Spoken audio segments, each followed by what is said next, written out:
찬미 예수님, 옛날 어떤 물 웅덩이에 잠자리 유충과 거머리가 살았습니다. 갓 태어난 잠자리 유충은 그 웅덩이에 오랫동안 살아온 거머리 아저씨에게 물었습니다. 거머리 아저씨, 이 웅덩이 밖에는 무엇이 있나요? 이 바보야, 이 물구덩이가 전부지 밖에 무엇이 있다고 그래? 이 물구덩이가 전부라고요? 저 밖에는 아름다운 세상이 있을 것 같아요. 잠자리 유충은 이 물구덩이가 세상의 전부가 아니라고 생각하며 푸른 창공을 날아다니는 꿈을 마음속에 품고 살았습니다. 이 웅덩이 밖에는 상상을 초월하는 아름다운 세상이 있다고 믿었습니다. 드디어 어느 날 잠자리 유충은 날개를 달고 물구덩이를 벗어나 넓은 세상을 훨훨 날아다녔습니다. 그러나 거머리는 그런 것도 모르고 그 물구덩이에 그냥 살았습니다. 잠자리는 거머리 아저씨가 불쌍하다는 생각이 들었습니다. 그래서 거머리 아저씨에게 다가가 넓고 아름다운 세상이 있음을 알려주고 싶었으나 물속으로 들어갈 방법이 없었습니다. 유충이었을 때는 물속에서 살았지만 이미 잠자리가 된 다음에는 다시 그 물속으로 들어갈 수가 없었던 것입니다. 그래서 웅덩이 주위를 맴돌다 그냥 날아가 버렸다고 합니다. 웅덩이에 가면 잠자리들이 많이 날아다니는 이유는 바로 이처럼 물속에 있는 거머리 아저씨를 만나려는 것이라고 합니다. 우리가 물구덩이와 같은 이 세상에 살지만 이 세상이 전부가 아닙니다. 우리는 드넓은 창공을 날아다니도록 창조된 존재입니다. 이 물구덩이를 나가면 우리의 상상을 초월하는 넓고 아름다운 세상이 있습니다. 그것을 모르면 거머리 아저씨와 같은 사람이 되는 것입니다. 지난 시간에는 신약 성경에 나타난 육신 부활 사상을 알아보았습니다. 신약 성경은 예수 그리스도께서 육신으로 부활하셨다는 사실에 관심을 보입니다. 주님께서 육신으로 부활하신 것처럼 주님을 믿는 우리 역시 육신으로 부활할 것입니다. 신약 성경은 부활의 보편성을 가르칩니다. 즉 의인뿐 아니라 악인을 포함해 모든 사람이 부활할 것입니다. 바오로 사도는 고린도전서 15장에서 그리스도의 부활이 우리가 모두 부활할 것이라는 보증이 된다고 멋지게 논증했습니다. 오늘은 육신 부활에 관한 교회의 가르침을 알아보겠습니다.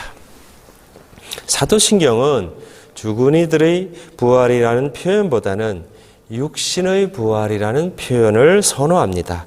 여기서 육신이라는 단어는 영혼과 육신이라는 그리스 철학의 이분법적인 개념이 아니라 구약 성경의 사상을 이어받은 개념입니다.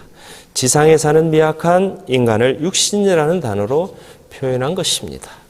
육신의 부활이라는 표현은 아주 오래된 유다교적 표현인데 교부들도 이 표현을 그대로 받아들였습니다.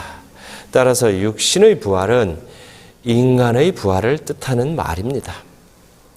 교회는 초기부터 육체의 부활을 부정하는 이단과 싸워야 했습니다.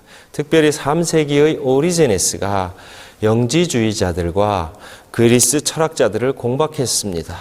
육체의 부활을 인정하지 않는 이단에 맞서 오리제네스는 인간의 개성과 일관성을 보존하는 요소, 다시 말해 육신의 형상이 부활한다고 주장했습니다. 그러나 육신의 형상은 진정한 육체라고 보기 어렵기 때문에 교회는 오리제네스의 사상을 받아들이지 않았습니다. 그 대신 교부들은 육신 부활의 교리를 창조 교리와 결부시켰습니다. 즉 인간이 육체를 갖고 창조되었듯이 역시 육체를 갖고 부활할 것임을 가르쳤습니다. 이 세상에서 육체가 없는 인간이 있을 수 없듯이 마지막 날에도 인간은 육체를 가지고 부활할 것임을 가르쳤습니다. 육신의 부활에 관한 교회의 가르침은 다음 세 가지로 요약됩니다. 첫째, 모든 사람은 세상 종말에 몸으로 부활한다. 교회는 신약 성경의 가르침을 이어받아 육신의 부활을 고백합니다. 그런데 사람만이 부활합니다. 내가 아끼던 애완용 강아지는 부활하지 않습니다. 그리고 사람은 몸으로 부활한다는 것을 잊지 말아야 합니다. 사도신경은 육신의 부활을 고백하고 니체와 콘스탄티노플 신경은 죽은 이들의 부활을 고백합니다. 이처럼 교회는 일찍부터 몸으로 부활한다는 사실을 강조했습니다. 둘째, 부활한 육신은 죽기 전의 육신과 본질적으로 같은 육신이다. 여기서 육신의 동일성은 물질적 혹은 화학적 동일성이 아닙니다. 교회가 말하고자 하는 것은 바로 내가 부활한다는 사실입니다. 다시 말해 죽은 다음 부활한 나는 죽기 전 이 세상에서 살던 바로 나라는 뜻입니다. 셋째, 의인들의 몸은 부활하신 그리스도의 몸을 본받아 영광스럽게 변할 것이다. 그러나 악인들의 몸은 불사불멸의 몸으로 부활하되 영광스럽게 되지는 않을 것입니다. 옛날부터 신학자들은 부활한 몸은 사기지은을 입는다고 했습니다. 사기지은은 상하지 않음과 빛남과 빠름과 사무침을 말합니다.